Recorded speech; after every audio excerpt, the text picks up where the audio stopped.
YCP పాలనలో అమరావతి అభివృద్ధి పనులు ఎక్కడికక్కడే నిలిచిపోగా కూటమి ప్రభుత్వం అధికారంలోకి వచ్చాక రాజధాని పనులు ఊపందుకున్నాయి. సీఎం చంద్రబాబు డైరెక్షన్లో మున్సిపల్ శాఖ మంత్రి నారాయణ ఆధ్వర్యంలో అమరావతి అభివృద్ధి పనులు వేగంగా కొనసాగేలాగా పర్యవేక్షిస్తున్నారు. సచివాలయం టవర్స్ తో పాటు మంత్రులు, ఎమ్మెల్యేలు, జడ్జీలు, ఐఏఎస్లు, అధికారులు కూడా క్వార్టర్స్ నిర్మాణాలు వేగంగా కొనసాగుతున్నాయి. జడ్జీల క్వార్టర్స్ కు సంబంధించి 36 భవనాలు నిర్మిస్తున్నారు. దాదాపు 24 ఎకరాల్లో ఒక్కో భవనం 6,745 చదరపు అడుగులో నిర్మిస్తున్నారు. మరిన్ని వివరాలు అమరావతి నుండి మా ప్రతినిధి శ్రీనివాస్ అందిస్తారు. కూటమి సర్కార్ అధికారంలోకి వచ్చాక రాజధాని అమరావతి పైన పూర్తి స్థాయిలో ఫోకస్ పెట్టింది. ఇప్పటికే రాజధాని ప్రాంతంలో అనేక నిర్మాణాలు జోరందుకున్నాయి. ఇప్పటికే ఒకవైపు ప్రపంచ బ్యాంకు నిధులు, మరోవైపు హడ్కో నిధులతో పాటు దాదాపు 40,000 కోట్ల రుణాలతో, మరోవైపు చూసుకుంటే కేంద్రంలోని ప్రధాని మోడీ సహకారంతో కూడా ఇక్కడ రాజధాని అమరావతి ప్రాంతంలో కూడా నిర్మాణాలు వేగం పుంజుకోవాలని చెప్పుకోవచ్చు.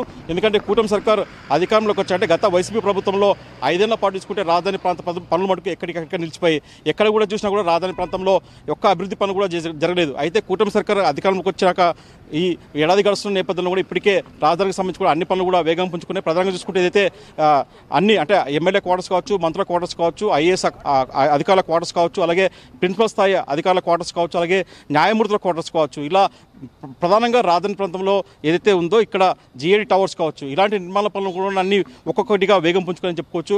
గతంలో చూసుకుంటే వైసీపీ ప్రభుత్వం మటుకు ఇవన్నీ ఎక్కడికక్కడ నిర్మాణాలు ఆగిపోయే పరిస్థితి నెలకొంది. ప్రస్తుతం చూసుకుంటే మనం రాజధాని ప్రాంతం ఉన్న ఇక్కడ కీలకమైన రాయపూడి ప్రాంతంలో ఉన్నాం. రాయపూడి గ్రామ పరిధిలోనే మొత్తం అన్ని నిర్మాణాలు కొనసాగుతున్నాయి. ప్రస్తుతం మనం ఉన్న ప్రాంతంలో చూసుకున్నప్పుడు ఇక్కడ ఐఏఎస్లకు సంబంధించి కూడా అధికార క్వార్టర్స్కి సంబంధించి నిర్మాణాలు కొనసాగుతున్నాయి. ఇక్కడ దాదాపు 142 ఐఏఎస్ అధికారులకు సంబంధించి కూడా 42 క్వార్టర్స్ నిర్మాణాలు కొనసాగుతాయని చెప్పుకోవచ్చు. ఇక్కడ దాదాపు మొత్తం చూసుకుంటే దాదాపు ఇక్కడ 54,000 స్క్వేర్ ఫీట్లలో కూడా మొత్తం చూసుకున్నట్టు ఈ పరిధిలో కూడా ఇక్కడ ఐఏఎస్ అధికారులకు, అలాగే సివిల్ సప్లై అంటే ప్రిన్సిపల్ సెక్రటరీ స్థాయి అధికారులకు సంబంధించి కూడా ఇక్కడ వాళ్ళ నివాసయోగ్యమైన క్వార్టర్స్ నిర్మాణాలు కొనసాగుతున్నాయి. దాదాపు 115 భవనాలు ఇక్కడ నిర్మిస్తున్నారు. ప్రస్తుతం చూసుకుంటే ఇక్కడ మనం చూస్తున్న ప్రాంతంలో కూడా ఐఏఎస్ అధికారులకు సంబంధించి కూడా మొత్తం 115 నిర్మాణాలు జోరుగా కొనసాగుతుందని చెప్పుకోవచ్చు. అంటే రాబోయే కాలంలో త్వరలో అంటే ఒక లక్ష్యంతో కూటమి సర్కారు ఈ నిర్మాణాలు పూర్తి చేసే దశగా ముందుకు వెళ్తుందని చెప్పుకోవచ్చు.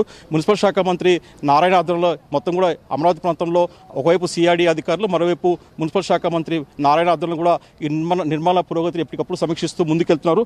మరోవైపు చూసుకుంటే దాదాపు ఇక్కడ G+1 తరహాలో అలాగే దాదాపు 115 భవనాలు కూడా నిర్మాణాలు కొనసాగుతున్నాయి. మొత్తం 54,000 స్క్వేర్ ఫీట్లతో కూడా ఈ భవనాలు 115 భవనాలు నిర్మాణం కొనసాగుతుందని చెప్పుకోవచ్చు. మొత్తం చూసుకున్న మటుకు ఇక్కడ ఉండే ప్రాంతంలో మటుకు రాజధాని ప్రాంతంలో అన్ని అధికారులకు సంబంధించి కూడా అంటే వైపు జిఏడి టవర్స్ అని కావచ్చు, అలాగే ఎమ్మెల్యే క్వార్టర్స్ కావచ్చు, మంత్రుల నివాస యోగ్యాలు కావచ్చు, అలాగే జడ్జిలకు సంబంధించిన నివాస యోగ్యాలు కావచ్చు, ఇలా ఒక్కొక్కటిగా మటుకు నిర్మాణాలు మటుకు పూర్తి స్థాయిలో జోరందుకుని చెప్పుకోవచ్చు. రాబోయే ఒక లక్ష్యంతో అంటే రాబోయే రెండేళ్ల కాలంలో కూడా మొత్తం నిర్మాణాలు పూర్తి చేసి అమరావతిని మటుకు రాష్ట్ర ప్రజలకు రాజధాని ప్రాంతం అందించాలని చెప్పేసి కూడా ప్రభుత్వం భావిస్తుంది. ఇప్పటికే ప్రధానమంత్రి నరేంద్ర మోడీ ఆధ్వర్యంలో ఆయన వచ్చాక కూడా ఈ అమరావతి రాజధాని ప్రాంతం కూడా రీల్ లాంచింగ్ కార్యక్రమాన్ని కూడా ఘనంగా జరిపించారు. ఇప్పుడు ప్రస్తుతం చూసుకున్న మటుకు వైపు కేంద్ర సహకారంతో పాటు మరోవైపు రాష్ట్ర ప్రభుత్వం మొత్తం చూసుకున్న మటుకు ఇక్కడ అమరావతి రాజధాని పూర్తి స్థాయిలో నిర్మించాలని చెప్పేసి కూడా కూటమి సర్కార్ భావిస్తుంది. ఇందులో భాగంగానే ఇక్కడ అభివృద్ధి పనుల మటుకు ఒక్కొక్కటిగా ప్రతి ఒక్కటి కూడా ఎప్పటికప్పుడు మంత్రి నారాయణ ఆధ్వర్యంలో కూడా